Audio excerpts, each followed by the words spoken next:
ساوری، یہ کیا کر رہی ہو؟ مجھ سے پہلے ہی بختاور چیخ اٹھا۔ ساوری نے بختاور کے چیخنے کی پرواہ نہیں کی بلکہ بڑے ہی سرد لہجے میں کہا، اسے تم نہیں مار سکتے، میں اسے ماروں گی، یہ میری ماں کی قاتل ہے۔ کیا مطلب؟ میں نے چونکتے ہوئے پوچھا۔ پوچھو اس ڈائن سے، میری ماں کو اس نے سسکا کر مارا تھا۔ میری ماں کا قصور صرف اتنا تھا کہ اس نے انجانے میں میرن شاہ کو بتا دیا تھا کہ یہ کس یار کے ساتھ رات گزار کر آئی ہے۔ اس نے انتہائی تلخ لہجے میں کہا۔ میں نے پہلی بار ساوری کو وحشتناک انداز میں دیکھا تھا، تبھی میں نے پرسکون لہجے میں پوچھا، کیا تم نے کبھی کوئی قتل کیا ہے؟ نہیں، لیکن آج کروں گی، اس نے ہذیانی انداز میں کہا اور پسٹل میرے ہاتھ سے لے لیا۔ نہ ساوری نہ، مجھے مت مارنا، مجھے جانے دے۔ پیروزہ اپنے سامنے کھڑی موت دیکھ کر لرزنے لگی تھی، تبھی وہ نفرت سے بولی، ایسا ہی میری ماں نے کہا تھا، یاد ہے نا تمہیں؟ رک جا ساوری، اچانک بختاور نے کہا۔ اب کیا ہوا؟ میں نے اکتاہٹ سے پوچھا۔ اسے بستی والوں کے سامنے لے جا کر مارنا چاہیے، پتہ تو چلے کہ یہ ڈائن مر گئی ہے، یہاں ویرانے میں مار دینے کا فائدہ؟ بختاور نے نفرت سے کہا۔ میں جانتا تھا کہ اس کے اندر انتقام کی آگ کس قدر بھڑک رہی تھی۔ چل جیسے تم چاہو، میں نے ایک دم سے کہا تو ساوری نے آگے بڑھ کر اسے چوٹی سے پکڑ لیا۔ پیروزہ کی آنکھوں میں حیرت زدہ وحشت تھی۔ ابھی رحمہ کو تو نے مارا ہے نا؟ چل رحمہ، مار اسے، ساوری نے ہذیانی انداز میں کہا تو رحمہ مائی نے نفرت سے کہا، میرے ہاتھ گندے ہو جائیں گے۔ چل بختاور، اور اب دیر نہ کر، شعیب نے کہا تو میں بڑھا اور گاڑی میں جا بیٹھا۔ ساوری نے پیروزہ کو چوٹی سے پکڑا ہوا تھا، وہ اسے اسی طرح ہی گاڑی تک لے آئی۔ ہمارے بیٹھتے ہی بختاور نے گاڑی بڑھا دی۔ ہم بستی چراغ شاہ پہنچے تو ڈیرے کے باہر بہت سارے لوگ جمع تھے۔ ساوری گاڑی سے اتری اور پھر اس نے رحمہ مائی کو اتارا جو رو رہی تھی۔ ہر کوئی حیرت سے ساوری کو دیکھ رہا تھا۔ شاید انہیں یقین نہیں آ رہا تھا کہ جسے پیروزہ نے اغوا کر لیا ہو وہ بچ کیسے گئی۔ میں یہ بھی اچھی طرح جانتا تھا کہ اب بستی کے لوگوں کو یہ احساس ہو گیا ہوگا کہ میں ساوری کو کتنا چاہتا ہوں۔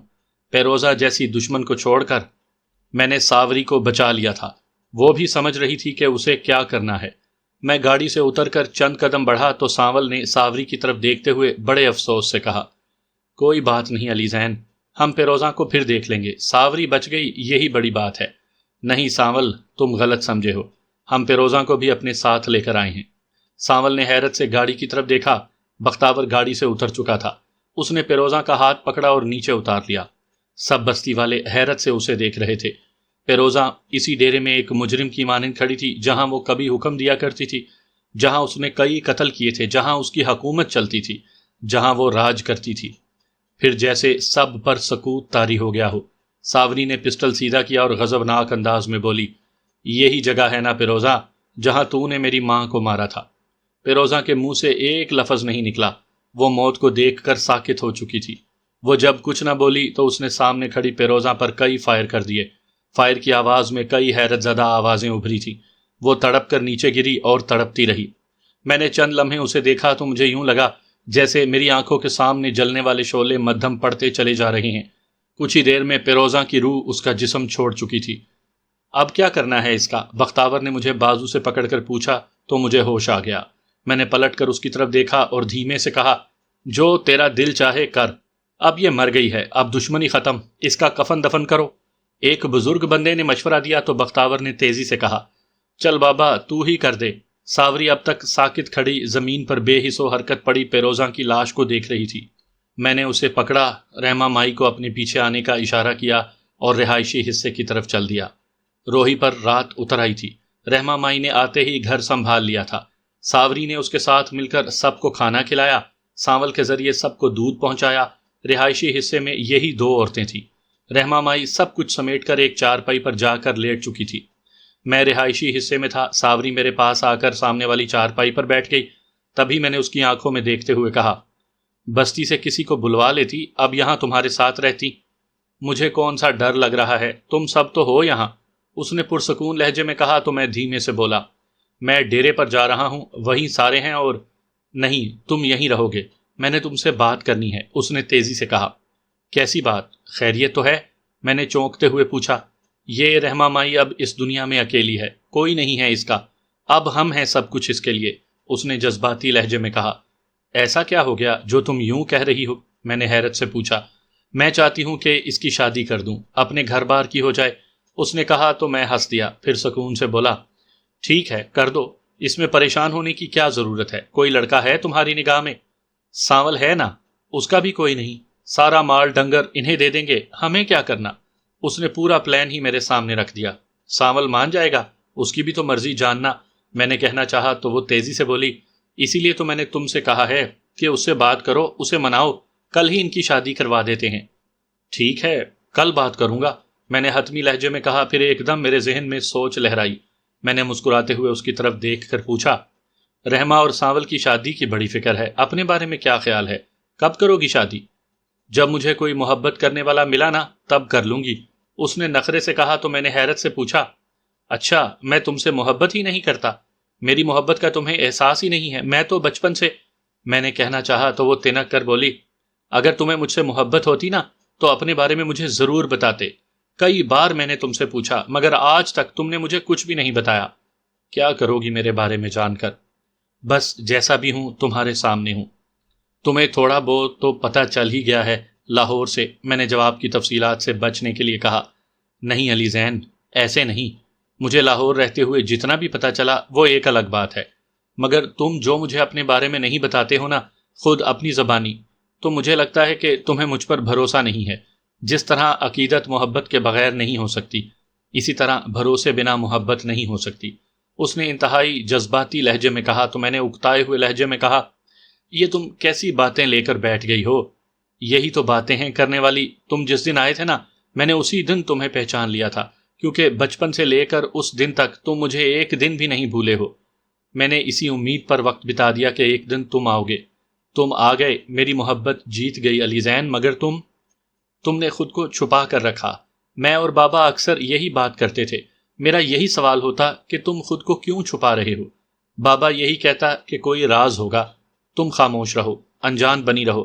میں انجان بنی رہی۔ اس دن تو حد ہو گئی جب تم نے مجھ سے تھپڑ کھایا تھا، میں چاہتی تھی کہ تم مجھ پر کھل جاؤ، میں تمہیں بہت سارے راز بتا دیتی، مگر تم، وہ کہتے ہوئے ایک دم سے خاموش ہو گئی۔ ساوری، میں کوئی انہونا یا انوکھا شخص نہیں ہوں، ایک عام سا انسان ہوں۔ یہ میری قسمت اچھی تھی جو میں آج تک زندہ ہوں، پتہ نہیں کس لیے زندہ ہوں، ورنہ میں تو کچھ بھی نہیں تھا، اور آج بھی میرے دامن میں کچھ نہیں ہے سوائے بچپن کی چند یادوں کے جو میرا سرمایہ ہے۔ تم میری محبت ہو ساوری۔ میں نے کہا تو میرا لہجہ جذبات سے بھیگ گیا تھا۔ وہ اٹھی اور میری چارپائی پر آ کر بیٹھ گئی۔ اس نے اپنا ہاتھ میرے سینے پر رکھتے ہوئے کہا میری محبت کوئی عام لڑکیوں جیسی نہیں ہے جس کا انجام صرف شادی ہوتا ہے۔ میں خون دینے والی ہوں، جب چاہو جہاں چاہو مجھے قربان کر سکتے ہو۔ ہاں مجھے یہ یقین ہو کہ میں تم پر قربان ہوئی ہوں، اگر تم کچھ نہ بتانا چاہو تو مجھے کوئی شکوہ نہیں۔ یہ کہتے ہوئے اس نے اپنا سر میرے سینے پر رکھ دیا، اس کے گیسو میرے سینے پر پھیل چکے تھے۔ میں کچھ دیر یوں ہی اسے محسوس کرتا رہا، پھر پرسکون لہجے میں بولا اچھا پھر سن، میں بتاتا ہوں۔ میں نے کہا تو وہ سیدھی ہو کر بیٹھ گئی۔ سامعین کرام، آپ سن رہے ہیں ایک دلچسپ اردو جاسوسی کہانی جس کا نام ہے اناگیر۔ اس کہانی کے مصنف ہیں امجد جاوید۔ یہ اس سلسلے کی قسط نمبر 45 ہے۔ مجھے امید ہے آپ کو میری یہ کاوش پسند آ رہی ہوگی۔ آپ نے اگر ابھی تک میرا چینل کہانی گھر سبسکرائب نہیں کیا تو ابھی میرے چینل کو سبسکرائب کر کے بیل نوٹیفیکیشن آن کر لیجئے تاکہ آنے والی ہر نئی کہانی کی اطلاع بر وقت آپ تک پہنچ سکے۔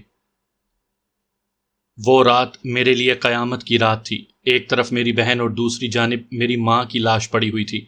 میرا گھر جل رہا تھا جس کے شعلوں کی بلندی دیکھتے ہوئے میری گردن پیچھے لگ گئی تھی۔ میرا باپ چیخ چیخ کر مجھے کہہ رہا تھا کہ میں کہیں بھاگ جاؤں۔ میرے باپ کے لہجے میں نہ جانے ایسا کیا تھا کہ مجھے کچھ بھی سمجھ میں نہیں آ رہا تھا۔ جب اس نے مجھے دھکا دیتے ہوئے کہا کہ جاؤ چلے جاؤ تو پھر میں نے پیچھے مڑ کر نہیں دیکھا۔ میں بستی چراغ شاہ سے نکلا اور بھاگتا چلا گیا۔ میرے گھر والوں کی چیخیں، میرے باپ کا دہشت بھرا لہجہ، میرا جلتے ہوئے گھر کی سرسراہٹ میرے کانوں میں پہنچ رہی تھی۔ مجھے نہ سمت کا اندازہ تھا اور نہ ہی مجھے کسی منزل کا پتہ تھا۔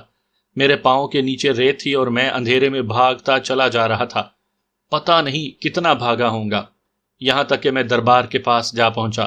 میں تھک کر چور ہو چکا تھا، میری سانس پھول چکی تھی اور میں چکرا رہا تھا۔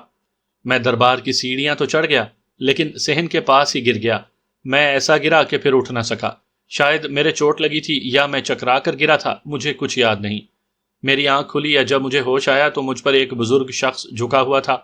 اس کے ہاتھ میں پیالہ تھا جس سے اس نے میرے چہرے پر پانی کے چھینٹے مارے تھے۔ میں اٹھ بیٹھا تو اس نے پیالہ میرے منہ کو لگایا۔ میں پانی پی گیا۔ اور پانی پینا ہے؟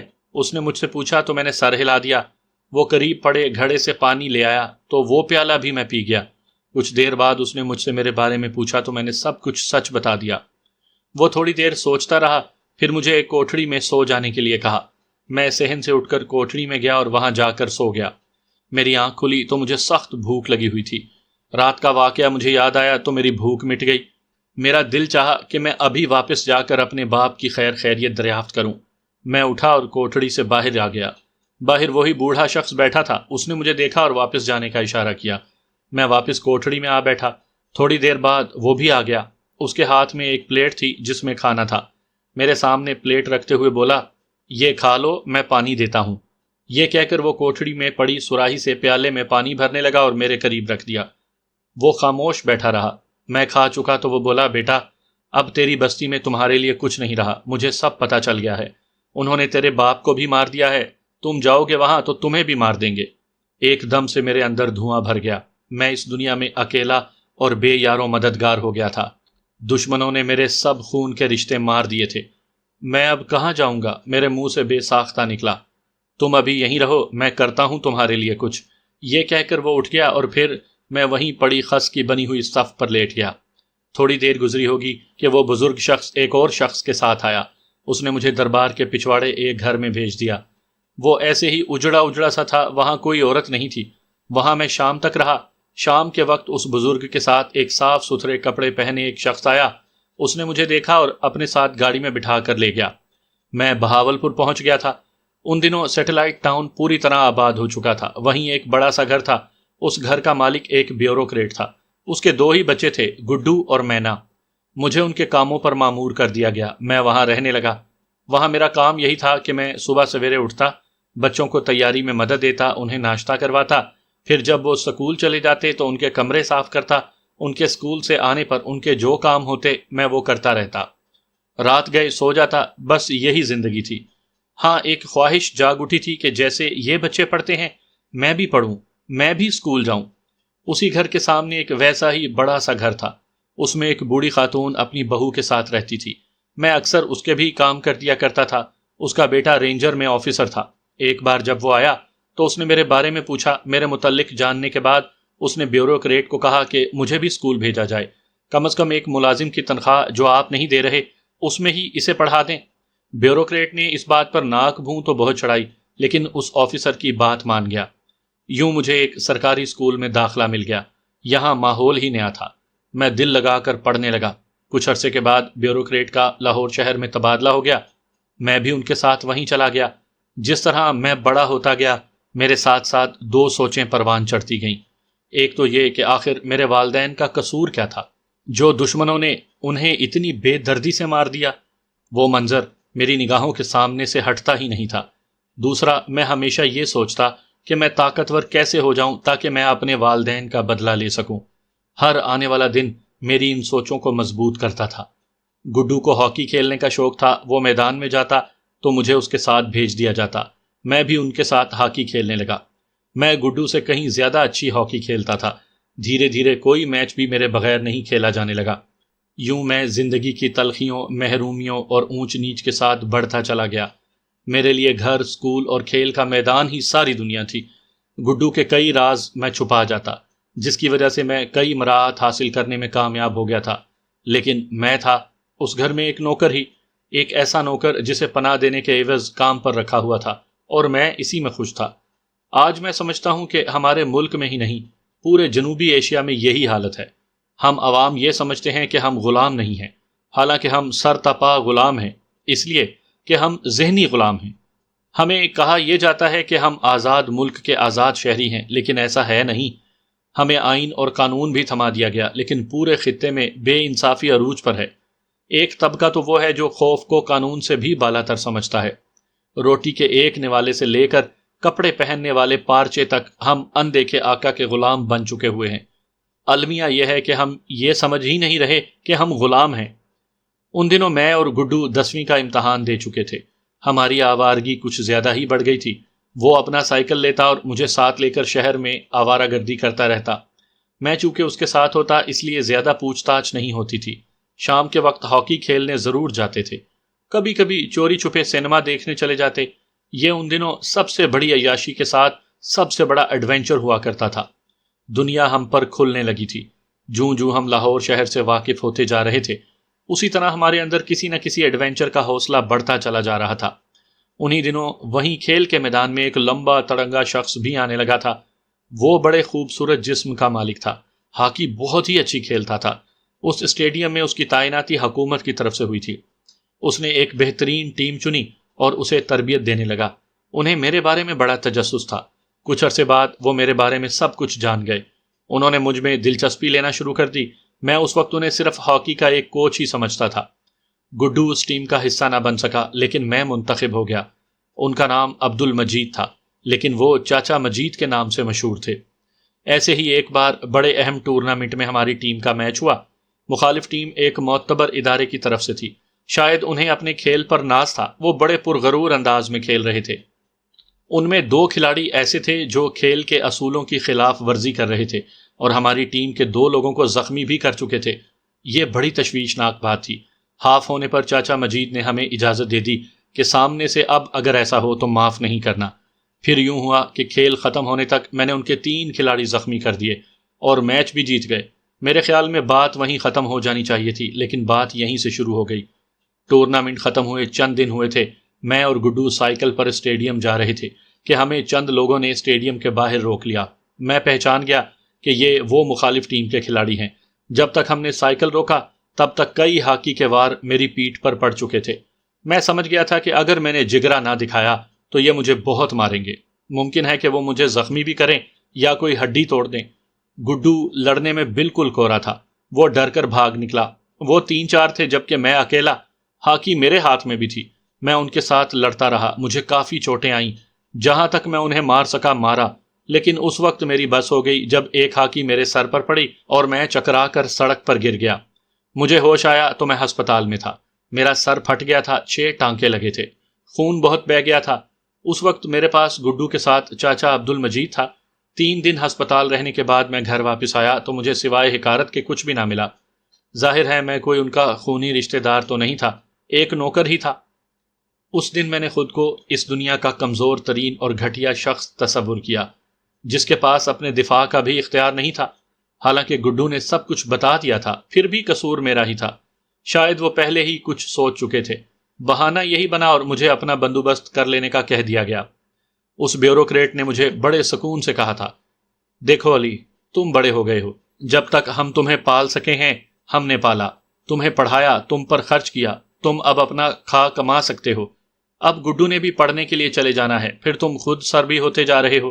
میں تھانے کچہری کے چکر نہیں لگا سکتا اور ہم مزید تمہیں نہیں رکھ سکتے۔ تم 1 آدھ ہفتے میں اپنا بندوبست کہیں اور کر لو۔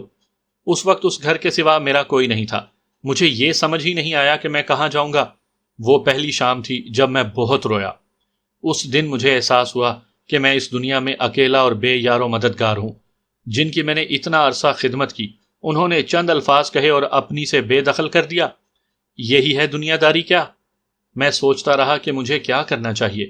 میں 2 دن تک اپنے سرونٹ کوارٹر سے نہ نکل سکا۔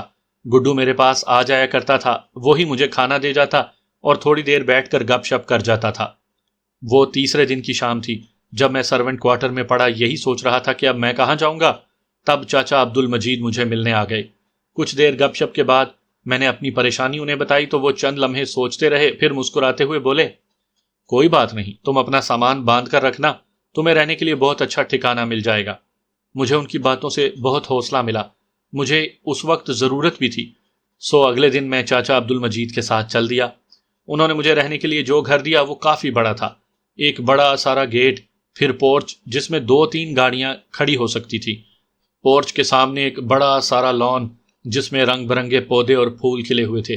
اس کی 4 دیواری بڑی بڑی ساری تھی جس پر لوہے کی تاریں لگی ہوئی تھیں۔ داخلی دروازے کے بعد ایک بڑا سارا لاؤنج تھا، لیکن گھر میں سناٹا پھیلا ہوا تھا۔ اس میں کئی سارے کمرے تھے لیکن سبھی کو تالے لگے ہوئے تھے۔ 2 کمرے اور ایک لاؤنج کھلا ہوا تھا۔ میرے گمان میں بھی نہیں تھا کہ میں یوں گھر کے اندر رہوں گا۔ میں یہی سوچ رہا تھا کہ مجھے کوئی سرونٹ کوارٹر میں رہنے کو کمرہ مل جائے گا۔ داخلی دروازے کے ساتھ ہی ایک بہترین کمرہ مجھے دے دیا گیا جہاں میں نے اپنا سامان رکھ لیا۔ پہلی رات ہی مجھے اس گھر میں بہت خوف محسوس ہوا۔ میں اکیلا اور اتنا بڑا گھر۔ خیر جیسے تیسے کر کے میں نے وہ رات گزاری۔ چاچا نے مجھے یہی کہا تھا کہ میں چند دن یہاں رہ لوں اور پھر جیسے ہی کالج کھلے وہ مجھے ایک مقامی کالج میں داخل کروا دے گا اور میں وہیں ہاسٹل میں رہ لوں گا۔ میرے پاس ماننے کے علاوہ کوئی چارہ نہیں تھا۔ وہ کوئی تیسرا یا شاید چوتھا دن تھا جب آہٹ سے میری آنکھ کھل گئی۔ میں ایک دم سے سہم کر رہ گیا۔ میرے سامنے والے کمرے کا دروازہ کھلا ہوا تھا۔ اس کے باہر دو جوان کھڑے تھے جن کے ہاتھوں میں گنیں پکڑی ہوئی تھیں۔ کچھ لمحوں کے بعد احساس ہوا کہ وہ لوگ ابھی اندر ہیں۔ کچھ دیر بعد وہ بھی باہر آ گئے۔ ان کے ہاتھ میں بھی ایک ایک گن تھی۔ انہوں نے بڑے سکون سے دروازہ بند کر کے اس میں چابی گھمائی اور باہر کی سمت چل دیے۔ میری ہمت نہیں پڑ رہی تھی کہ میں اٹھ کر دیکھ لوں۔ میرے کمرے میں اندھیرا تھا۔ کھڑکی میں سے باہر پورچ دکھائی دے رہا تھا۔ میں نے دیکھا وہ سب ایک وین میں بیٹھ گئے ہیں۔ ایک شخص نے باہر والا گیٹ کھولا۔ جب گاڑی گیٹ پار کر گئی تو اس نے گیٹ بند کیا اور باہر سے تالا لگا دیا۔ میں دھک سے رہ گیا۔ یہ بالکل ایسا ہی تھا کہ جیسے یہ لوگ یہیں کے رہنے والے تھے۔ وہ آئے، انہوں نے اسلحہ نکالا اور چلے گئے۔ میں نے ایسا منظر پہلی بار دیکھا تھا۔ کئی خیالات اور وسوسے آنے لگے۔ میں اس کمرے کی طرف خوفناک انداز سے دیکھ رہا تھا کہ نہ جانے اس کمرے میں اور کیا کچھ پڑا ہے۔ میں اس رات سو نہیں سکا۔ مجھے نہ جانے کیوں خوف آ رہا تھا اور اس خوف کی کوئی وجہ بھی نہیں تھی۔ اگلے دن جب میں ہاکی گراؤنڈ میں چاچا عبد المجید سے ملا تو رات والی ساری بات بتا دی۔ وہ پرسکون انداز میں سنتا رہا، پھر مسکراتے ہوئے بولا، تمہیں تو کسی نے کچھ نہیں کہا نا؟ نہیں، بالکل بھی نہیں۔ مجھے تو لگا جیسے انہیں میرے بارے میں پتہ ہی نہیں تھا۔ میں نے تیزی سے کہا، نہیں ایسا نہیں ہے، انہیں تمہارے بارے میں پوری طرح خبر تھی۔ خیر میں تمہیں بتا دوں گا، وہ گھر ہے ہی اس مقصد کے لیے کہ وہاں اسلحہ رکھا ہوا ہے۔ کبھی کبھی کسی کو لا کر بھی رکھا جاتا ہے۔ سمجھ لو کہ یہ ایک سیف ہاؤس ہے۔ تب مجھے پہلی بار انہوں نے بتایا کہ سیف ہاؤس کیا ہوتا ہے۔ میں وہاں رہنے پر راضی نہیں تھا۔ میں دبے دبے لفظوں میں وہاں سے جانے کی بات کرنے لگا تو وہ کچھ دیر سوچتے رہے، پھر بولے، اچھا بات سنو، 2-4 دن میں وہاں رہنے کے لیے کوئی آ جائے گا، تم وہیں رہو۔ کہاں جاؤ گے؟ میں کہیں بھی رہ لوں گا، لیکن میں نے کہنا چاہا، لیکن لفظوں کا کھوکھلا پن مجھے خود محسوس ہوا۔ میں 15-16 برس کا ایک لڑکا تھا جسے کچھ بھی معلوم نہیں تھا، لیکن زمانے کے رویے نے مجھے بہت کچھ سمجھا دیا ہوا تھا۔ اس دن پہلی بار چاچا نے بڑے جذباتی انداز میں کہا تھا، مجھے نہیں پتا تھا کہ تم اتنے ڈرپوک اور بزدل ہو گئے ہو۔ اتنے بزدل، اتنے ڈرپوک، ذرا سا اسلحہ دیکھ کر تمہارے اوسان خطا ہو گئے۔ تم اپنے ماں باپ اور بہن کا بدلہ کیسے لوگے؟ یوں جا کر معافی مانگو گے ان سے، منت کرو گے ان کی، بھیک مانگو گے ان سے کہ مجھے بدلہ دے دو؟ چاچا کا لہجہ پہلی بار سخت ہوا تھا۔ اس لہجے میں حقارت ایسی تھی جس کا ذائقہ ہی نیا تھا۔ اس حقارت میں توہین نہیں تھی۔ میں بڑا ہو جاؤں گا تو، میں نے کہنا چاہا تو چاچا بولے، اور کتنا بڑا ہونا ہے تم نے؟ تیری عمر کے لڑکے سامنے والے کو تگنی کا ناچ نچا دیتے ہیں، اور تم؟ آؤ آج میں تمہیں دکھاؤں۔ میں کچھ نہیں بولا، چپ چاپ ان کے ساتھ چل دیا۔ ان کے پاس ایک موٹر سائیکل ہوتی تھی۔ انہوں نے مجھے پیچھے بٹھایا اور مجھے لے کر ایک سینما کے باہر آ گئے۔ اس دن ہم ہاکی نہیں کھیل سکے تھے۔ میں سینما ہال کے باہر چاچا کے ساتھ کھڑا تھا، تبھی انہوں نے مجھے دکھایا، وہ سامنے دیکھو، وہ 3 لڑکے کھڑے ہیں، تیری عمر کے ہیں نا؟ ہاں دیکھ رہا ہوں، میں نے بامشکل کہا۔ اب چپ چاپ تماشا دیکھنا، انہوں نے کہا، اور ایک طرف دکان پر کھڑے ہو گئے۔ وہاں سے انہوں نے 2 ٹھنڈی بوتلیں لیں۔ ایک مجھے دیکھ کر ان لڑکوں کی طرف دیکھنے لگا۔ ان کا انداز بڑا جارحانہ تھا۔ اس وقت ہم سوڈا پی کر خالی بوتلیں واپس رکھ چکے تھے۔ اچانک ایک طرف سے 3-4 لوگ آئے اور انہوں نے آ کر ان لڑکوں کو دھکے دینا شروع کر دیے۔ سمجھ رہے ہو یہ کیا ہو رہا ہے؟ چاچا نے دھیرے سے پوچھا، پھر خود ہی جواب دیتے ہوئے بولا، یہ لڑکے یہاں پر ٹکٹ بلیک کر رہے ہیں، وہ دوسرے بھی یہاں ٹکٹ بیچتے ہیں، اب دیکھنا۔ میں ان کی طرف دیکھ رہا تھا۔ وہ تینوں لڑکے انہیں سمجھاتے رہے، پھر ایک دم سے وہ تھپڑوں اور گھونسوں پر اتر آئے۔ سامنے والے بھی انہیں مارنے لگے، مگر وہ 4 ہونے کے باوجود انہیں زیر نہیں کر پائے۔ ان کی یہ لڑائی محض چند منٹ کی تھی، مگر وہ تینوں لڑکے اس بے جگری سے لڑے کہ چاروں حملہ آور کو وہاں سے بھاگنا پڑا۔ اس لڑائی کے 2-3 منٹ کے بعد وہ کپڑے جھاڑ کر پھر سے ٹکٹیں بیچنے لگے۔ وہ یوں تھے جیسے کچھ ہوا ہی نہیں تھا۔ دیکھا، یہ ان لڑکوں کے لیے روزانہ کا معمول ہے۔ کیا تم ایسے لڑ سکتے ہو؟ چاچا نے میری طرف دیکھتے ہوئے پوچھا۔ نہیں، میں ایسے نہیں لڑ سکتا، میں نے سختی سے کہا۔ اس لیے کہ تم بزدل اور ڈرپوک ہو۔ انہوں نے طنز سے پوچھا۔ نہیں، ایسی بات نہیں ہے، یہ تھوڑے سے پیسوں کے لیے لڑ رہے ہیں۔ میں اگر لڑا تو کسی مقصد کے لیے لڑوں گا۔ میں نے چاچا کی طرف دیکھتے ہوئے کہا تو انہوں نے پرسکون لہجے میں پوچھا، کیسا مقصد؟ یہی اپنے دشمنوں سے بدلہ؟ ہاں، اسی لیے تو کہتا ہوں کہ میں بڑا ہو جاؤں، اپنے پاؤں پر کھڑا ہو جاؤں تب۔ میں نے کہنا چاہا تو وہ میری بات کاٹتے ہوئے بولے، تب بھی بیٹا تمہیں بے خوف ہونا پڑے گا، یہ بزدلی اپنے اندر سے نکالنی پڑے گی، تمہیں خود پر بھروسہ کرنا سیکھنا ہوگا۔ کیسے چاچا؟ میں وقت کے ساتھ سیکھ جاؤں گا نا، میں نے کہا۔ میں سکھاؤں گا تمہیں، بتاؤں گا تمہیں کہ وقت کی لگامیں اپنے ہاتھ میں کیسے لی جاتی ہیں۔ نہ جانے کس جذبے کے تحت چاچا نے میری طرف دیکھتے ہوئے کہا تھا، پھر چند لمحے سوچتے ہوئے بولا، کل تم ہاکی کھیلنے نہیں جاؤ گے، کہاں جانا ہے یہ میں تمہیں بتاتا ہوں، آؤ۔ اس شام میں اور چاچا بند روڈ کے پاس ایک علاقے میں چلے گئے۔ ایک بڑے سارے گھر کے ساتھ کافی بڑی چار دیواری تھی، اس میں کئی کمرے بنے ہوئے تھے، ایک طرف اکھاڑا تھا۔ وہاں اکھاڑے میں اس وقت کوئی نہیں تھا، لیکن کمروں کے سامنے ایک موڑے پر ایک ادھیڑ عمر سرخ چہرے صحت مند روبدار شخصیت والا شخص بیٹھا تھا۔ اس کے سامنے کئی سارے موڑے، کرسیاں اور چارپائیاں دھری ہوئی تھیں جو سب کی سب خالی تھیں۔ وہ اکیلا ہی بیٹھا ہوا تھا۔ چاچا کو دیکھتے ہوئے جیسے وہ کھل اٹھا، خوشی سے اٹھا اور چاچا کو گلے لگا لیا۔ او آ بھائی مجید باؤ، کیسے ہو؟ میں ٹھیک ہوں لالا، تم سناؤ، چاچا نے گلے ملنے کے بعد کہا اور سامنے والی کرسی پر بیٹھ گیا۔ لالا نے خود بیٹھتے ہوئے جواب دیا، میں بھی ٹھیک ہوں، سنا کیسے درشن ہو گئے تیرے؟ اس لڑکے کو چھوڑنے آیا ہوں، چاچا نے کہا تو لالا نے پہلی بار مجھے سر سے پاؤں تک دیکھا۔ پھر چاچا سے پوچھا، خیر تو ہے نا؟ ہاں خیر ہی ہے، بس اسے تھوڑا مضبوط بنا دے، چاچا نے کہا تو لالا نے پھر میری طرف دیکھا۔ چند لمحے دیکھنے کے بعد تبصرہ کرتے ہوئے بولا، ہڈی تو ٹھیک لگتی ہے، بس یہ اب کچھ عرصہ آپ کے پاس ہے، چاچا نے کہا تو لالا فخر نے سر ہلاتے ہوئے کہا، ٹھیک ہے جانی، فکر نہ کر۔ پھر میری آنکھوں میں دیکھتے ہوئے پوچھا، کیا نام ہے تیرا؟ جی علی زین، میں نے کہا تو وہ مسکرا دیا، پھر بولا، چل بیٹھ جا ادھر۔ انہوں نے دور پڑی ایک چارپائی کی طرف اشارہ کیا۔ میں وہاں جا کر بیٹھ گیا تو وہ باتوں میں مشغول ہو گئے۔ مجھے پورا یقین تھا کہ چاچا میرے بارے میں بتا رہے ہوں گے۔ زیادہ وقت نہیں گزرا تھا، پھاٹک میں سے 7-8 نوجوان اندر آ گئے۔ وہ سب مختلف عمروں کے تھے۔ ان سب نے باری باری مجھے دیکھا، پھر کوئی کرسی پر بیٹھ گیا، کوئی موڑے پر۔ تھوڑی سی دیر بعد 4 لوگ 3 پتیلے اور ایک گٹھڑی اٹھائے اندر داخل ہوئے۔ انہیں دیکھتے ہی سب اٹھے اور اندر کمرے میں چلے گئے۔ کچھ دیر بعد چاچا نے مجھے کہا، علی آ بھائی۔ میں اٹھا اور ان کے پیچھے چل دیا۔ اندر دسترخوان لگا ہوا تھا۔ ہم گنتی کے 15 لوگ تھے۔ گٹھڑی میں کوئی 100 کے قریب نان ہوگا۔ ایک پتیلے میں پالک گوشت، دوسرے میں دال گوشت اور تیسرے میں بھنا ہوا گوشت۔ وہ رکابی یا پلیٹ کے جھنجھٹ سے آزاد تھے۔ سب پتیلوں ہی میں شروع ہو گئے۔ اس وقت پیچھے ہٹے جب سب صفایا کر دیا۔ میں حیرت سے انہیں دیکھتا رہا۔ دسترخوان اٹھایا جانے لگا تو چاچا نے کہا، لے بھائی علی، اب تم نے یہاں رہنا ہے۔ کب تک؟ میں نے پوچھا تو لالا نے مسکراتے ہوئے کہا، میں نے دیکھا ہے پتر، تم نے صرف ایک نان کھایا ہے۔ تم نے اس وقت یہاں سے جانا ہے جب کم از کم 5 سے 10 نان ایک وقت میں کھاؤ۔ اس پر چاچا ایک دم سے ہنس پڑا اور میں سوچنے لگا، ایسا بھی ہو سکتا ہے؟ میں لالا پر حیران تھا کہ وہ کیسا بندہ ہے، کیسے لوگ پالے ہوئے ہیں۔ چاچا اور لالا آپس میں باتیں کرتے رہے۔ کئی سارے لڑکے اٹھ کر جانے لگے۔ تبھی چاچا نے اٹھتے ہوئے کہا، لے بھائی لالا، اب یہ تیرے حوالے، اسے سنوار دے۔ تو فکر ہی نہ کر، لالا نے کہا تو چاچا مسافہ کرنے کے بعد وہاں سے چلے گئے۔ میں سوچنے لگا کہ لالا نے مجھے کیا سنوارنا ہے۔ میں اسی خیال میں تھا کہ لالا نے ایک لڑکے کو اشارہ کرتے ہوئے کہا، اسے اوپر والے کمرے میں لے جاؤ، وہیں رہنے کا بندوبست کر دو، یہ اب یہیں رہے گا۔ اس لڑکے نے مجھے ساتھ لیا اور وہ اوپری منزل میں موجود ایک کمرے میں لے آیا۔ وہ بڑا صاف ستھرا کمرہ تھا، وہاں 3 بیڈ لگے ہوئے تھے، بہت اچھا ماحول تھا۔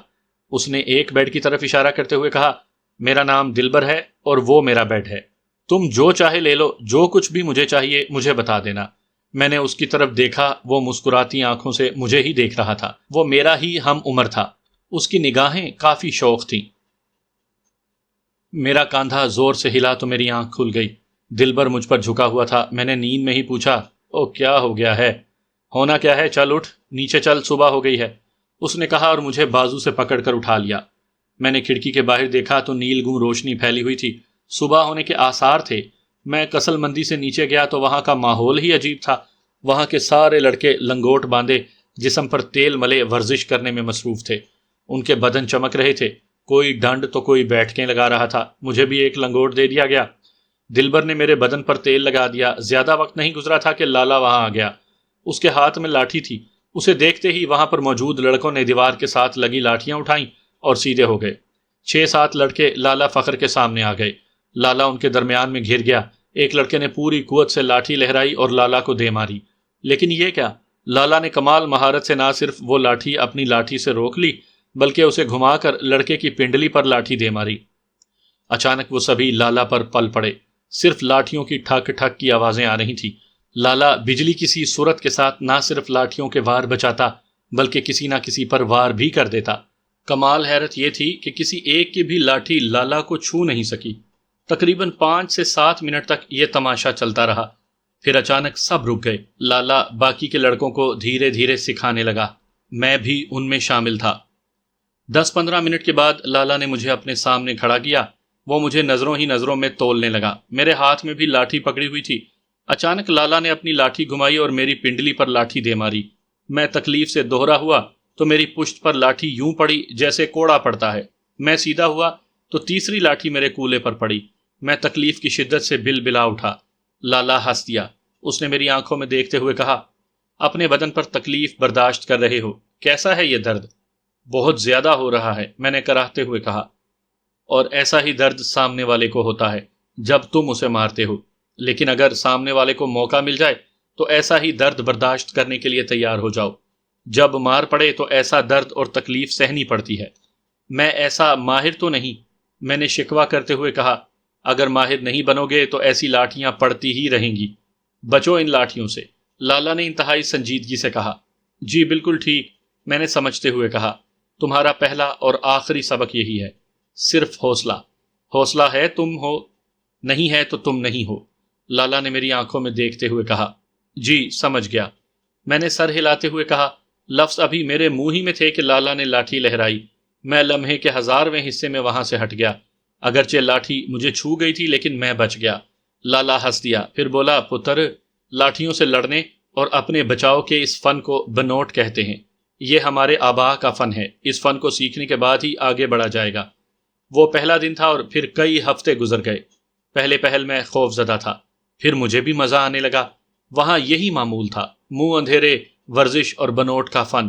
پھر ناشتہ کیا اور اپنے کمرے میں۔ دوپہر کے بعد اکھاڑا اور شام تک یہی سلسلہ چلتا۔ وہاں رہتے ہوئے بس ورزش تھی اور کھانا پینا۔ میں اس 4 دیواری سے نہیں نکلا، مگر کئی لڑکے دن کے وقت نکلتے اور دوپہر کے بعد آتے تھے۔ میں نے انہیں دیکھا تو نہیں، لیکن مجھے یہ پتہ چل گیا تھا کہ علاقے میں ان کی بدماشی چلتی ہے، پورے علاقے پر ان کا راج ہے۔ ایک دن ناشتے کے بعد جب سارے باہر جانے لگے تو مجھے بھی اپنے ساتھ لے کر چل دیے۔ دلیر بھی ساتھ تھا۔ راستے میں اس نے مجھے بتایا، پتہ ہے ہم کہاں جا رہے ہیں؟ نہیں پتا، میں نے سکون سے جواب دیا۔ ایک فیکٹری والا بہت اچھا آدمی ہے، اپنا بندہ ہے، غریبوں کا بڑا خیال رکھتا ہے۔ اچھا بندہ ہے نا، اس لیے ایک سیاستدان نے اس کی فیکٹری پر قبضہ کر لیا ہے۔ پولیس بھی بیٹھی ہے، ہم وہ قبضہ لینے جا رہے ہیں۔ دلیر نے بتایا تو مجھے اپنے ہی معاشرے کا ایک نیا رخ پتہ چلا۔ ہم وہاں پہنچے تو چند پولیس والوں کے علاوہ 20-25 لوگ وہاں تھے۔ ان کے پاس اچھا خاصا اسلحہ بھی تھا۔ ہم میں سے جو سب سے بڑا لڑکا تھا، اس نے جا کر بڑے پیار سے ایک بندے کو سمجھایا، لالا فخر کا حکم ہے، یہ جگہ چھوڑ کر چلے جاؤ، اسی میں سب کی بھلائی ہے، اور اگر ہم نہ جائیں تو؟ سامنے والے گرانڈیل بندے نے طنزیہ انداز میں کہا، تو اس نے زبانی جواب نہیں دیا بلکہ پوری قوت سے اس کے چہرے پر گھونسا مارا۔ جیسے ہی اس گرانڈیل شخص کا چہرہ سیدھا ہوا، اس کے منہ سے خون نکل پڑا۔ تبھی ایک ریلا فیکٹری کے کونے کھدروں سے نکلتا چلا آیا اور ہم پر حملہ آور ہو گیا۔ ہمیں اس وقت پتہ چلا تھا کہ وہ لوگ کتنے ہیں۔ اس وقت مجھے نہیں معلوم کون کس کے ساتھ کیسے لڑا۔ میرے سامنے ایک بندہ آیا تھا، ظاہر ہے اس وقت میں خود کو نہ بچاتا تو وہ مجھے مارتا۔ وہ ایک لوہے کا پائپ لے کر میری جانب بڑھا تھا۔ اس نے پائپ میرے مارنا چاہا، میں تورا دے گیا۔ پائپ زمین پر لگا تو میں نے پاؤں کی ٹھوکر اس کے سینے پر ماری۔ شاید اسے یقین نہیں تھا کہ میں بچنے کے بجائے جوابی وار کروں گا۔ زندگی میں یہ پہلی میری لڑائی تھی۔ وہ الٹ کر پرے جا گرا اور اس کے ہاتھ سے پائپ چھوٹ گیا۔ میں نے وہ پائپ اٹھایا اور پوری قوت سے اس کے سر پر دے مارا۔ اس کا سر پھٹ گیا اور خون نکلنے لگا۔ وہ وہیں زمین پر سر رکھ کر لوٹ پوٹ ہو گیا۔ میرے سامنے دلبر لڑ رہا تھا۔ میں بھاگتا ہوا وہاں تک گیا اور مخالف کے سر پر پائپ دے مارا۔ اس کا سر بھی پھٹ گیا۔ اسی لمحے ایک فائر ہوا جو ہمارے ہی ایک ساتھی کے لگا۔ فائر کی آواز ابھرنے کی دیر تھی۔ ہمارے کئی ساتھیوں نے اسلحہ نکال لیا۔ ایک دم سے فضا فائرنگ سے گونج اٹھی تھی۔ دلیر مجھے لیے ایک اوٹ میں ہو گیا۔ اس کے ہاتھ میں ایک پسٹل تھا۔ وہ تاک تاک کر نشانے لگانے لگا۔ دونوں طرف کے لوگ آڑ میں ہو کر فائرنگ کرنے لگے تھے۔ پولیس جو پہلے خاموش تماشائی تھی وہ وہاں سے غائب ہو گئی۔ اگلے 10 منٹ میں سامنے کے لوگ وہاں سے بھاگنے لگے۔ دونوں طرف کے لوگ زخمی ہو چکے تھے۔ مخالفین کا ایک بندہ مر چکا تھا۔ تقریباً آدھے گھنٹے بعد ہم نے اس فیکٹری پر قبضہ لے لیا۔ کچھ دیر بعد پولیس کی بھاری نفری وہاں پہنچ گئی۔ اس وقت تک ہم وہاں سے غائب ہو چکے تھے۔ وہ معاملہ جو بھی تھا، لیکن میرا خوف ختم ہو چکا تھا۔ دلیر میرا بہت اچھا دوست بن گیا تھا۔ مجھے وہاں کی ہر بات بتاتا، میرے ساتھ رہتا، میری ہر طرح سے رہنمائی کرتا تھا۔ اب میں باقاعدہ ان کے ساتھ کسی نہ کسی لڑائی میں شامل ہوتا تھا۔ ایک بڑے لڑکے نے مجھے پسٹل چلانا سکھایا تھا، لیکن میرا نشانہ بہت کچا تھا۔ میں نشانہ پکا کرنے کی کوشش کرتا رہتا۔ میرے دن وہاں پر بہت اچھے گزرنے لگے۔ اچانک ایک شام چاچا عبد المجید آ گیا۔ اس کے ہاتھ میں مٹھائی کی 2 بڑی بڑی ٹوکریاں تھیں۔ سب کے ساتھ مجھے بھی بلایا گیا۔ میرے سمیت سب کو تجسس تھا۔ تب چاچا نے بتایا، لو جی، ہمارا علی زین میٹرک کے امتحان میں بہت اچھے نمبر لے کر پاس ہوا ہے۔ یہ مٹھائی اسی خوشی میں ہے۔ لالا نے مجھے قریب بلایا اور گلے لگا کر کہا، مبارک ہو پتر، پڑھائی چھوڑنا نہیں۔ میں نے پڑھائی کر کے کرنا کیا ہے، بس یہ میں نے کہنا چاہا تو لالا نے سختی سے کہا، اوئے نہیں اوئے، ابھی تجھے بہت کچھ کرنا ہے، اس کے لیے تیرا پڑھنا بہت ضروری ہے۔ جی ٹھیک ہے، میں نے سعادت مندی سے کہا۔ اس دن رات کا کھانا کھا چکے تو لالا نے چاچا کی طرف دیکھ کر کہا، گنتی کی ہے، پورے 5 نان کھائے ہیں اس علی زین نے۔ اس پر چاچا بے اختیار ہنس دیا۔ باقی سب بھی ہنسنے لگے۔ اس رات میں چاچا کے ساتھ واپس اسی گھر میں آ گیا جہاں میں نے اسلحہ دیکھا تھا۔ اب میرے لیے کوئی خوف نہیں تھا، لیکن ایک سوال ذہن میں اٹک گیا کہ اس سیف ہاؤس میں اتنا اسلحہ کس کا ہے؟ میں یہ سوال تو نہ پوچھ سکا۔ ہاں، مگر چند دن بعد میرا کالج میں داخلہ کروا دیا گیا۔ اسی دوپہر مجھے بتایا کہ اب میں کالج کے ہاسٹل میں رہا کروں گا۔ شام کے وقت چاچا نے مجھے ہاسٹل پہنچا دیا۔ سامان وغیرہ رکھنے کے بعد چاچا مجھے لے کر کینٹین کے پاس ایک لان میں جا بیٹھے۔ ویٹر کھانے پینے کی چیزیں رکھ گیا تو چاچا بولے، علی زین، یہاں تمہارے 2 کام ہیں، پڑھنا ہے اور دل لگا کر پڑھنا ہے۔ دوسرا کام، جو بھی تیرے سامنے سر اٹھائے اسے دبا دینا ہے، ذرا بھی خوف نہیں کھانا۔ جی ٹھیک ہے، میں نے دبے دبے جوش سے کہا۔ ابھی کچھ دیر بعد تمہیں ایک لڑکا ملنے آئے گا، ظفر نام کا۔ ظفر مونڈی کے نام سے مشہور ہے۔ میں اسے ابھی بلوا لیتا، مگر وہ اس وقت ہاسٹل میں نہیں ہے۔ کچھ پوچھنا ہو تو اس سے پوچھ لینا، ورنہ اپنی مرضی کرنا، ذرا بھی نہیں گھبرانا، تم ہر وقت ہماری نگاہوں میں رہو گے۔ ٹھیک ہے چاچا، میں نے اعتماد سے کہا۔ کل تمہارا پہلا دن ہوگا، خوب سنبھال کے۔ یہ کہہ کر چاچا مجھے کالج کے بارے میں سمجھانے لگا کہ کون لوگ ہیں جو یہاں پر چھائے ہوئے ہیں اور انہیں یہاں سے نکال باہر کرنا کتنا ضروری ہے۔ اسی رات ایک لمبا تڑنگا لڑکا کمرے میں آ گیا۔ آتے ہی اس نے پسٹل نکال کر میز پر رکھ دیا، پھر کرسی پر بیٹھ کر ٹانگیں میز پر رکھ لیں۔ نہ جانے کیوں مجھے اس کا یہ انداز اچھا نہیں لگا، اس لیے میں نے سرد سے لہجے میں کہا، یہ پسٹل واپس اپنی جیب میں ڈال اور سیدھا ہو کر بیٹھ۔ میرے یوں کہنے پر اس نے غور سے میری طرف دیکھا۔ میرا اس کا جوڑ ہی نہیں بنتا تھا، میں جسم میں اس سے آدھا تھا۔ وہ طنزیہ انداز میں مسکرایا اور بڑے واحیات انداز میں بولا، او پتر، یہی سٹائل ہے اپنا؟ تو پھر سن، یہ کن ٹٹوں والا سٹائل مجھے نہیں پسند، چل سیدھا ہو کر بیٹھ۔ میں نے کہا تو اس نے پھر غور سے میری طرف دیکھ کر ٹانگیں سیدھی کر لیں، پھر پسٹل اٹھا کر جیب میں ڈالتے ہوئے بولا، دیکھ علی، ہم نے یہیں اس ہاسٹل اور اسی کالج سے ہی اپنا خرچہ نکالنا ہے۔ ان پر اگر ہمارا خوف نہ ہوا تو یہ وہی کن ٹٹا ہے نا تو؟ میں نے کہا اور کہا لگا دیا۔ میں اسے یہ جتا دینا چاہتا تھا کہ میں اس سے ذرا بھی مروب نہیں ہوا ہوں، نہ میں نے اس کی مرضی سے چلنا ہے۔ وہ سینئر ہونے کے ناطے مجھے اپنا تابع رکھنا چاہتا تھا۔ تم نئے ہو نا، تجھے نہیں پتا یہاں پر تجھے میری کتنی ضرورت پڑنی ہے۔ میں نے اپنا ایک ماحول بنایا ہوا ہے یہاں پر۔ خوف کھاتے ہیں لڑکے مجھ سے۔ میں تجھے یہ بات سمجھا رہا ہوں، جتنا خوف ہوگا اتنی بات مانیں گے، ورنہ یہ تجھے کھا جائیں گے، اس نے مجھے سمجھاتے ہوئے کہا۔ دیکھ لیں گے کیا ہوتا ہے، ابھی تم جاؤ، میں نے لاپرواہی سے کہا۔ نہیں یار، تجھے کوئی کھابے شابے کھلاتے ہیں، اس نے خالص غنڈوں کے سے انداز میں کہا تو میں ہنستے ہوئے بولا، میں نے کھانا کھا لیا ہے، کل صحیح۔ چل ٹھیک ہے، اس نے کہا اور میری طرف دیکھتا ہوا چلا گیا۔ اگلے دن کالج جاتے ہوئے میں خود پرجوش تھا۔ میرے لیے ایک نئی دنیا کا در کھلنے جا رہا تھا۔ میں نے بہترین شلوار قمیض پر ویسٹ کوٹ پہنا ہوا تھا۔ تیار ہو کر چند کتابیں اٹھائیں اور کالج کی عمارت تک پہنچ گیا۔ مجھے سمجھایا تو تھا کہ کلاس روم کدھر ہیں۔ میں اس طرف ایک کوریڈور میں جا رہا تھا کہ لڑکوں اور لڑکیوں کا ایک گروپ میرے سامنے آ گیا۔ ان میں سے ایک چلبلی سی چشمے والی لڑکی نے رک کر بڑے اسٹائل سے پوچھا، نئے آئے ہو؟ ہاں، آج میرا پہلا دن ہے، میں نے پرسکون لہجے میں کہا۔ تو ایک پتلا سا لڑکا مذاق اڑاتے ہوئے بولا، نواں آیا ہے سونیا۔ اس پر سارا گروپ خواہ مخواہ میں ہنس دیا۔ میں سمجھ گیا کہ وہ میرا مذاق اڑائیں گے، اس لیے میں نے مسکراتے ہوئے آگے بڑھنا چاہا تو ایک لڑکے نے میرا کالر پکڑ کر کہا، ایویں ہی جا رہے ہو، تھوڑی خاطرداری تو کروا کر جاؤ نا یار۔ کیا مطلب؟ میں نے جھٹکے سے کالر چھڑاتے ہوئے پوچھا۔ مطلب یہ کہ، یہ کہہ کر اس نے اپنے گروپ کی طرف دیکھتے ہوئے پوچھا، کیا کریں یار اس کے ساتھ؟ سبھی میری طرف دیکھنے لگے تو ایک لڑکی طنزیہ لہجے میں بولی، دیکھو نا یہ ویسٹ کوٹ پہنا ہوا ہے، بڑا سیاستدان ٹائپ کا بن کر آیا ہے، اس کے تھوڑی دیر کان پکڑوا دیں، پھر تھوڑی تقریر بھی سنیں۔ اس پر سب نے کہہ کہا لگا دیا۔ تبھی وہ لڑکا ہاتھ کے اشارے سے مجھے سمجھاتے ہوئے بولا، چل بھائی، کان پکڑ کر سوچ کیا تقریر کرنی ہے، جلدی کر۔ اوئے چھوڑ اس قصے کو، جانے دے مجھے، میں نے مسکراتے ہوئے یوں کہا جیسے وہ میرے سامنے ایک بچہ ہو۔ یہ تو ہونا ہی ہے تمہارے ساتھ، اکڑ دکھاؤ گے تو پھر کچھ خاص بھی ہو سکتا ہے، کیا سمجھے؟ اس نے مذاق اڑانے والے انداز میں کہا تو میں اس کی بات کو نظر انداز کر کے آگے بڑھ گیا۔ جیسے ہی میں نے قدم بڑھایا، مجھے پھر کالر سے پکڑ کر کھینچا گیا۔ ایک دم سے غصہ میرے دماغ میں چڑھ گیا۔ میں پلٹا، جس نے میرا کالر پکڑا ہوا تھا، میں نے گھما کر تھپڑ اس کے منہ پر مارا۔ چٹاخ کی آواز سے کوریڈور گونج اٹھا۔ ارد گرد کھڑے لوگ بھی متوجہ ہو گئے، شاید انہیں اس طرح کے رد عمل کی امید نہیں تھی۔ اگلے ہی پل لڑکیاں ایک طرف ہٹ گئیں اور 4-5 لڑکے مجھے مارنے کے لیے لپکے۔ میں الٹے قدموں پیچھے ہٹا، وہ میرے سامنے آ گئے۔ میں نے کتابیں ایک طرف پھینکی اور لڑنے کے لیے تیار ہو گیا۔ جس کے تھپڑ پڑا تھا اس نے ابھر کر میرے گھونسا مارنا چاہا۔ میں ایک طرف ہوا اور ایک اور تھپڑ مارا جو اس کی گردن پر لگا۔ وہ 5 مجھے مار رہے تھے اور میں اکیلا ان کا مقابلہ کر رہا تھا۔ نہ جانے کتنے لوگ یہ دیکھ رہے تھے۔ تبھی میں نے فیصلہ کن انداز میں ایک کو تاک لیا، اسے پکڑا اور اس کے سینے پر زوردار گھونسا مارا۔ وہ وہیں دوہرا ہو گیا۔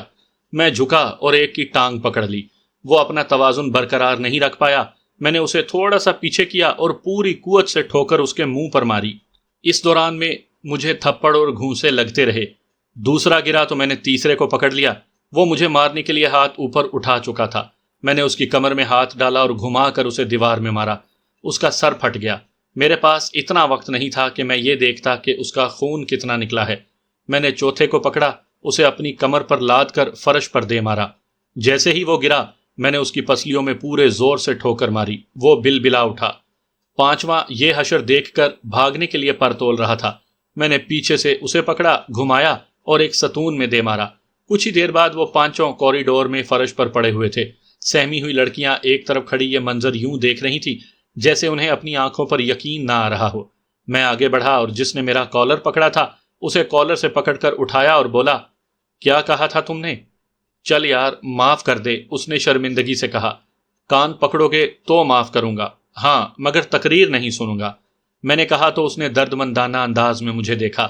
میں نے چند لمحے اس کی آنکھوں میں جھانکا اور اسے چھوڑ دیا۔ میرے کپڑے پھٹ چکے تھے اور کافی ساری مار بھی پڑ چکی تھی۔ میرا جسم درد کر رہا تھا، اس لیے کلاس روم میں جانے کا تو سوال ہی پیدا نہیں ہوتا تھا۔ اس لیے میں واپس پلٹا اور ہاسٹل چلا گیا۔ اگلے دن جب میں کالج گیا تو کئی لڑکے گیٹ پر ہی میرے منتظر تھے۔ وہ کوئی 15-16 لڑکے تھے۔ کسی کے ہاتھ میں ڈنڈا تھا، کسی کے چین، کوئی ہاکی لیے ہوئے تھا۔ مجھے اندازہ تھا کہ ایسا ہی کچھ ہوگا۔ گیٹ سے تھوڑے فاصلے پر لالا فخر کے ڈیرے سے آئے ہوئے میرے دوست لڑکے کھڑے تھے۔ وہ مجھے دیکھ کر مسکرا رہے تھے۔ میرا حوصلہ آسمان کو چھونے لگا تھا۔ میں نے بڑے اعتماد سے گیٹ پار کرنا چاہا تو ایک نے مجھے روکتے ہوئے کہا، اوئے تم ہی لڑے تھے نا کل؟ ہاں اوئے میں ہی لڑا تھا، میں نے بے باکی سے اس کی نگاہوں میں دیکھتے ہوئے کہا تو کہنے والے نے بڑے غور سے میری طرف دیکھا۔ اس وقت وہ میری جانب بڑھنے ہی والا تھا کہ ایک نوجوان سے لڑکے نے اسے روک دیا۔ سچی بات کہوں، مجھے تیرا جواب پسند آیا۔ تو کچھ بھی ہو سکتا ہے، بزدل نہیں ہو سکتا، اس نے مسکراتے ہوئے کہا۔ لیکن مجھے تم لوگ بزدل لگے ہو، ڈرپوک اور گھٹیا۔ صرف ایک بندے کے لیے اتنے لڑکے، میں نے طنزیہ انداز میں کہا۔ بات سن شہزادے، تم ہمیں ہولا لے رہے ہو۔ میں اگر یہ نہ چاہوں نا کہ تم گیٹ پار کر کے اندر چلے جاؤ تو تم جا نہیں سکتے، اس نے تیکھی سی مسکراہٹ کے ساتھ کہا تو میں ہنستے ہوئے بولا، چل پھر دیکھ لیتے ہیں، بولو روک سکتے ہو مجھے؟ لگتا ہے تم سمجھدار نہیں ہو، اس نے سنجیدگی سے کہا۔ سمجھدار ہوں جو تم سے اب تک سمجھانے والے انداز میں بات کر رہا ہوں، ورنہ جس طرح تم نے میرا راستہ روکا ہے میں اب تک تمہیں اس کی سزا دے چکا ہوتا۔ میں نے روب سے کہا تو اس نے حیرت سے میری طرف دیکھا۔ وہ مجھے دیکھ رہا تھا اور میرے اتنے بڑے بول کو ہضم نہیں کر پا رہا تھا۔ میرے دوست لڑکے کچھ قریب آ چکے تھے، وہ ہماری باتیں سن رہے تھے۔ لگتا ہے تم نہیں مانو گے، چل پھر کر پار گیٹ، اس نے شدید غصے میں مجھے دیکھتے ہوئے کہا۔ اور اگر میں پار کر گیا تو؟ میں نے پوچھا۔ ابے تو پار تو کر شہزادے، اس نے غصے میں کہا۔ دیکھ میں پھر جب تک یہاں ہوں تم لوگوں کو یہ گیٹ پار کرنے نہیں دوں گا، میں نے کہا تو ایک لڑکا غصے میں میری جانب بڑھا۔ اس نوجوان نے روکتے ہوئے کہا، چل کر پار۔